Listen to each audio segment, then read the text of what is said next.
სრულიად საქართველოს კათოლიკოს პატრიარქის ილია მეორის გარდაცვალებიდან 40 დღე შესრულდა. თარიღთან დაკავშირებით საპატრიარქო ტახტის მოსაყდრე მეუფეშიომ თბილისის სიონის საპატრიარქო ტაძარში მღვდელმთავრებთან და სხვა სასულიერო პირებთან ერთად წირვა აღალინა. ლიტურგიის შემდეგ საპატრიარქო ტახტის მოსაყდრემ მისი უწმინდესობის სულის მოსახსენებელი პანაშვიდიც გადაიხადა. ნათია კენკაძე გვიერთდება ახლა სიონის ტაძრიდან პირდაპირ ეთერში. ნათია, გისმენთ.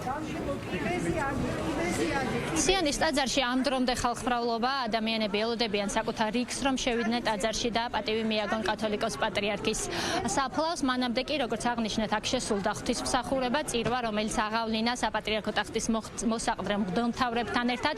სინოდის თითქმის სრული შემადგენლობა იღებდა მონაწილეობას დღევანდელ ღვთისმსახურებაში. მღვდელმთავრები ჩამოვიდნენ საკუთარი ეპარქიებიდან, რეგიონებიდან, იმისთვის, რომ კიდევ ერთხელ მიეგოთ პატივი გარდაცვლილი პატრიარქის ხსოვნისთვის და ამ ღვთისმსახურების მონაწილენი ყოფილიყვნენ.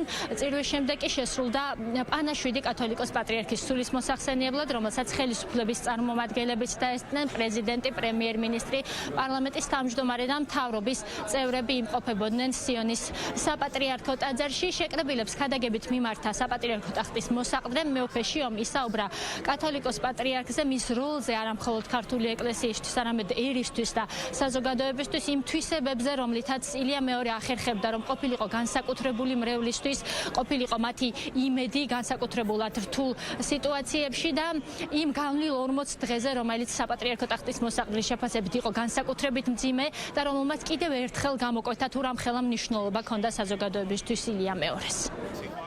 ეს დრო იქცა ჩვენთვის, ალბათ დამეთანხმება ყველა, რომ ერთგვარი დაფიქრების, მისი უწმინდესობის პიროვნების ახლებურად დანახვის, ჩვენი თავის, ასევე ჩვენი ხალხის შეცნობის დღეებად, რისი მომსწრენის გავხდით, იმ უჩვეულო, თუ შეიძლება ასე ითქვას,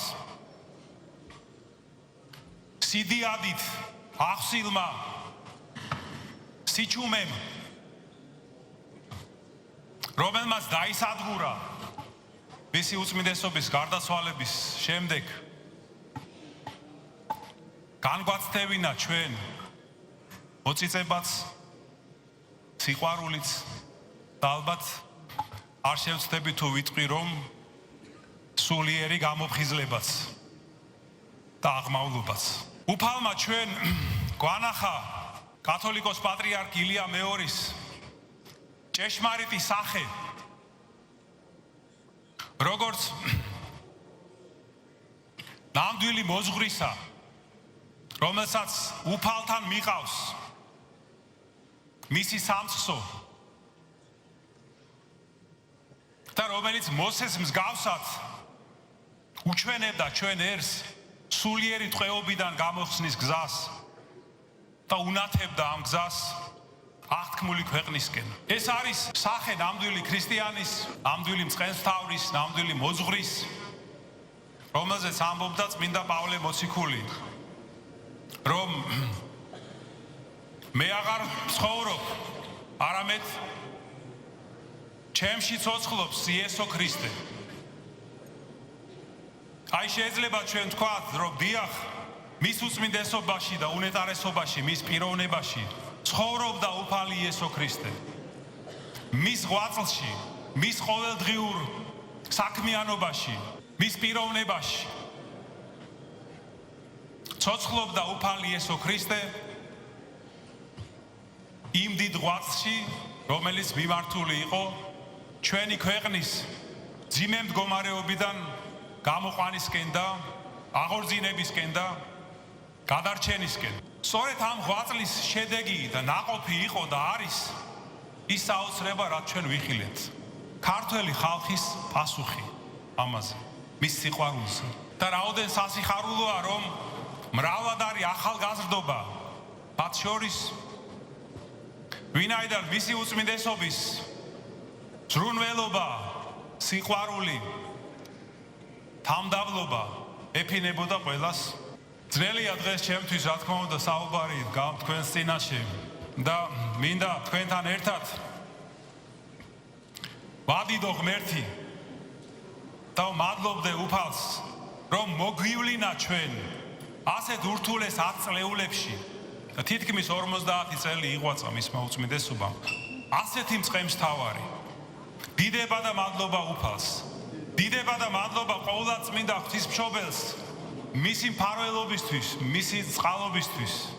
და მადლობა მის უწმინდესობას და უნეტარესობას კათოლიკოს პატრიარქ ილია მეორეს თავისი დიდებული ღვაწლისთვის. გარდაცვალებიდან 40 დღეს განსაკუთრებულ მნიშვნელობას ანიჭებს მართლმადიდებელი ეკლესია საეკლესიო სწავლებით, სწორედ მე-40 დღეს დგინდება გარდაცვლილის სულის სამუდამო ადგილსამყოფელი და ამ პერიოდის განმავლობაში გარდაცვლებისთვის განსაკუთრებულად ლოცულობენ. კათოლიკოს პატრიარქისთვის ლოცულობდა ქართული ეკლესია, მისთვის ლოცულობდა მრევლი, რომელიც დღეს კიდევ ერთხელ შეიკრიბა სიონის ტაძარში იმისთვის, რომ პატივი მიეგო კათოლიკოს პატრიარქის ხსოვნისთვის. ადამიანები აქ მოდიოდნენ ყვავილებით, ილია მეორის სურათებით და ცდილობდნენ, რომ კიდევ ერთხელ დაეფიქსირებინათ საკუთარი სიყვარული და პატივისცემა გარდაცვლილი პატრიარქისთვის. ჩვენთან საუბარში კი ისინი საუბრობდნენ მის ღვაწლზე, მათ ნაწილს უშუალო ურთიერთობა ქონია კათოლიკოს პატრიარქთან, ქონია მასთან შეხვედრის შესაძლებლობა, რასაც ისინი იხსენებდნენ ჟურნალისტებთან, გამომდინარე იქიდან, რომ კათოლიკოს პატრიარქი გამოირჩეოდა სწორედ მრევლთან, რიგით ადამიანებთან განსაკუთრებული ურთიერთობით. პატრიარქი ჩემთვის იყო რაღაცნაირი ისეთი იმედი, რომ გეგონა შენ ქვეყანას ამთლიანებდი. პატრიარქი რო დადიოდა, შენ ქვეყანისთვის დადიოდა და შენ ქვეყანა შენთვისაც დადიოდა. შევძლებთ იმ გზით სიარულს, რაც პატრიარქმა მოგვინიშნა, ვერ შევძლებთ. არა მაქვს მაგის იმედი. ეპოქალური კაცი იყო ეს. არ მახსოვს, აი ისტორიას რო გადაავლო თვალე, არა ასეთი დატირებით არავინ არ გაუცილებდეს, ასეთი გულის ტკივით არავინ არ გაუცილება ქვეყანა. პატრიარქი ამას იმსახურა. ძალიან უდიდესი ადამიანი იყო ჩვენი პატრიარქი და აი კიდევ ვერ ვაცნობიერებს ხალხი რა ადამიანი ყავდა. ერთ-ერთი უძველესი ადამიანი ძლიერ პატრიარქს ყავდა საერთოდ რა. ალბათ დაინახეთ გასვენებელო იყო რამდენი თეგეთი სოფლიო შეგეთაც არ მომხდარა. ეგეთ პრეცედენტი ამდენი ხალხი მოსულიყო.